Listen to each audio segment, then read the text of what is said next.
Menurut saya kalau ibadahnya akhirnya seperti itu, jadi tidak ada faedahnya. Tapi tergantung dari individu masing-masing. Kita mau ibadah di gereja, Tuhan hadir. Kita ibadah di rumah pun Tuhan hadir. Ya. Kita tidak ke gereja untuk menyenangkan Pak Pendeta saja kan?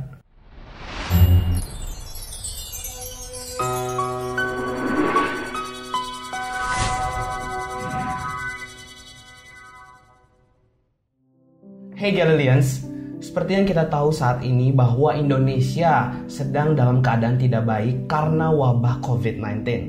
Dan pada kesempatan ini, saya dan juga Pastor Ed akan berdiskusi mengenai bagaimana cara menanggulangi COVID-19 ini. Oke Pastor Ed, kita sebagai gereja, bagaimana cara kita merespon COVID-19 ini? Ya, kita tahu bahwa COVID-19 saat ini sudah dideklarasikan sebagai pandemi oleh WHO sebagai wabah global. Jadi bukan di Indonesia saja terjadi atau bukan untuk kalangan tertentu saja terjadi, tapi sudah mendunia gitu. Dan kita tahu bahwa korbannya sudah sangat banyak sekali yang terinfeksi virus corona ini, dan semakin hari bahkan di Indonesia semakin bertambah.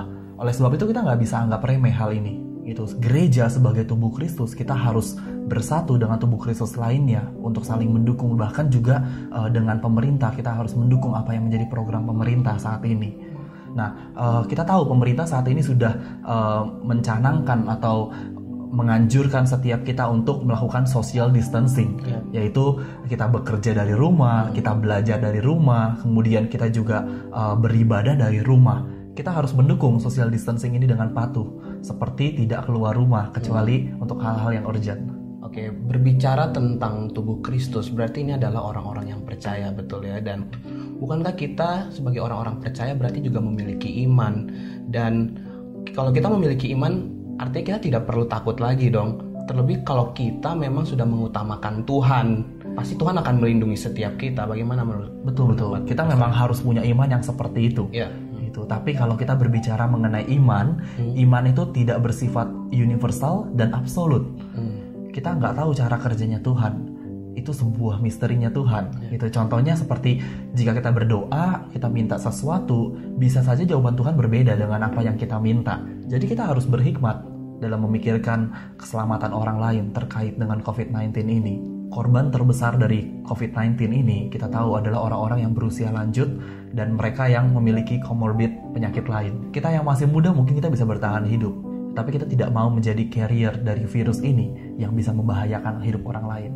Di gereja bukan hanya ada orang-orang muda saja, tetapi ada orang tua, ada juga anak-anak yang mungkin mereka berisiko tinggi dengan penyakit ini. Jadi, untuk sementara ini kita menghindari pertemuan-pertemuan yang mengumpulkan banyak orang. Oke, karena wabah COVID-19 ini, banyak gereja yang melakukan ibadah online, betul ya, ibadah streaming, termasuk juga dari Galilee Church. Nah, apakah gereja online ini sama dengan gereja offline? Bukankah kita membutuhkan fellowship sesama anak-anak Tuhan? Bagaimana menurut pendapat? Gereja bukan sekedar gedung atau tempat ibadah, tetapi gereja bicara mengenai tubuh Kristus yang adalah kita sendiri. Gereja adalah kumpulan orang percaya di mana kita bisa menjadi terang buat dunia ini, membawa pengharapan untuk dunia ini. Saat ini kita tahu komunitas online tidak kalah banyak dengan komunitas offline. Oleh sebab itu kita perlu menjadi saksi buat dunia ini, termasuk untuk dunia internet. Sosial media itu adalah tempat di mana kita bisa berfellowship tanpa harus face to face, betul ya? Sekarang waktunya juga gereja untuk menjadi saksi di tengah komunitas online. Saya tahu dari kejadian ini kita bisa mengambil hikmahnya. Mungkin dalam waktu-waktu ke depan kita bisa menjangkau anak-anak muda yang berada dalam komunitas online. Ya, tapi kalau ibadah online sendiri itu kan bisa membuat orang-orang juga tidak fokus. Misalnya seperti saat pendetanya khotbah tapi tidak terlalu menarik. Dan itu bisa membuat mereka dengan mudahnya untuk memindahkan channelnya karena kan juga nggak ketahuan dan lain-lain kayak gitu. Dan menurut saya kalau ibadahnya akhirnya seperti itu, jadi tidak ada faedahnya. Iya, tapi tergantung dari individu masing-masing. Gitu ya, bagaimana kita mendefinisikan beribadah tersebut. Kita tahu Tuhan Maha Hadir. Kita mau ibadah di gereja, Tuhan hadir. Kita ibadah di rumah pun Tuhan hadir. Gitu. Kita tidak ke gereja untuk menyenangkan Pak Pendeta saja kan. Kalau bicara mengenai fokus atau pindah channel, masalahnya sekarang di gereja pun belum tentu kita bisa fokus dengan khotbah dari si pendeta tersebut. Kita tahu sekarang banyak anak-anak muda yang ke gereja tapi mereka masih fokus dengan handphonenya, khotbah, masih sosial media, kemudian main game gitu. Jadi balik lagi tergantung dari hati kita, apakah kita benar-benar beribadah kepada Tuhan atau tidak. Oke, sampai kapan sih ibadah seperti ini online ini akan berlangsung? Apakah kita akan terus beribadah online? Kita tidak tahu sampai kapan social distancing ini diberlakukan. Tentu saja kalau sudah dalam kondisi terkendali, pemerintah akan memberikan pengumuman yang lebih pasti. Social distancing bukan untuk pemerintah, tapi ini untuk keselamatan kita dan juga orang-orang yang ada di sekitar kita. Ya, kita berdoa supaya keadaan ini cepat pulih. Dan disinilah peran tubuh Kristus, di mana kita saling bersatu, kita berdoa supaya kita cepat keluar dari krisis ini. Oke, menarik sekali ya Pastor Ed ya. Oke, dan untuk pertanyaan yang terakhir, apa yang perlu kita lakukan sebagai orang percaya selain dari stay at home? Kita bisa jadi berkat dengan action kita. Galilee Church saat ini membentuk COVID-19 Response Team, di mana tujuannya memobilisasi umat Tuhan untuk bertindak. Saat ini kita memiliki 2 program.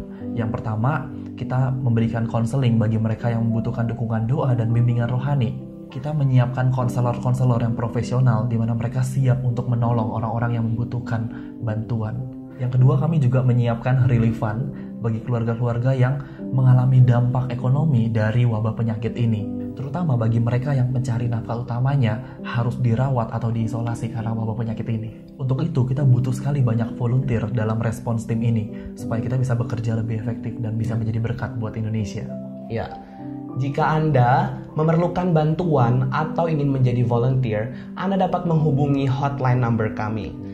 Terima kasih banyak Pastor Ed untuk sharingnya di kesempatan kali ini. Dan untuk kalian yang menyaksikan video ini, stay safe and God bless you.